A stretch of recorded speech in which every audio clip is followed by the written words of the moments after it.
أعوذ بالله من الشيطان الرجيم بسم الله الرحمن الرحيم ಪರಮದಯಾಮಯನೂ ಕರುಣಾನಿಧಿಯೂ ಆದ ಅಲ್ಲಾಹನ ನಾಮದಿಂದ. والشمس وضحاها ಸೂರ್ಯನ ಹಾಗೂ ಅದರ ಬಿಸಿಲಿನಾಣೆ. والقمر إذا تلاها ಚಂದ್ರನಾಣೆ, ಅದು ಅದನ್ನು ಹಿಂಬಾಲಿಸಿದಾಗ. والنهار إذا جلاها ಹಗಲಿನಾಣೆ, ಅದು ಸೂರ್ಯನನ್ನು ಪ್ರಕಟಗೊಳಿಸಿದಾಗ. والليل إذا يغشاها ರಾತ್ರಿಯಾಣೆ, ಅದು ಸೂರ್ಯನನ್ನು ಕವಿದಾಗ. والسماء وما بناها ಆಕಾಶದ ಹಾಗೂ ಅದನ್ನು ಸ್ಥಾಪಿಸಿದವನಾಣೆ. والأرض وما طحاها ಭೂಮಿಯ ಹಾಗೂ ಅದನ್ನು ಹಾಸಿದವನಾಣೆ. ونفس وما سواها ಮಾನವ ಚಿತ್ತದ ಹಾಗೂ ಅದನ್ನು ಸುಗಮಗೊಳಿಸಿದವನಾಣೆ.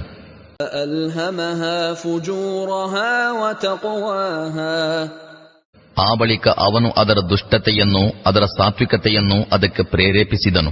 قد أفلح من زكاها ಖಂಡಿತವಾಗಿಯೂ ತನ್ನ ಆತ್ಮವನ್ನು ಸಂಸ್ಕರಿಸಿಕೊಂಡವನು ವಿಜಯಿಯಾದನು. وقد خاب من دساها ಮತ್ತು ಅದನ್ನು ದಮನಿಸಿದವನು ಸೋಲುಂಡನು. كذبت ثمود بطغواها ಸಮೂದರು ತಮ್ಮ ವಿದ್ರೋಹದಿಂದಾಗಿ ಸುಳ್ಳಾಗಿಸಿದರು.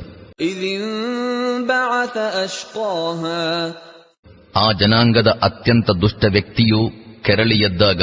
فقال لهم رسول الله ناقة الله وسقياها ಅಲ್ಲಾಹನ ಸಂದೇಶವಾಹಕರು ಆ ಜನರೊಡನೆ, ಜಾಗ್ರತೆ, ಅಲ್ಲಾಹನ ಒಂಟೆಯನ್ನು ಮುಟ್ಟಬೇಡಿರಿ ಮತ್ತು ಅದು ನೀರು ಕುಡಿಯುವುದನ್ನು ತಡೆಯಬೇಡಿರಿ ಎಂದರು. فكذبوه فعقروها فدمدم عليهم ربهم بذنبهم فسواها ಆದರೆ ಅವರು ಅವರ ಮಾತನ್ನು ಸುಳ್ಳೆಂದು ಸಾರಿದರು ಮತ್ತು ಒಂಟೆಯನ್ನು ಕೊಂದುಬಿಟ್ಟರು. ಕೊನೆಗೆ ಅವರ ಪಾಪದ ಫಲವಾಗಿ ಅವರ ಪ್ರಭು ಅವರ ಮೇಲೆ ಏಕಕಾಲದಲ್ಲಿ ಎಲ್ಲರನ್ನು ಮಣ್ಣುಗೂಡಿಸುವಂತಹ ವಿಪತ್ತನ್ನು ಎರಗಿಸಿದನು.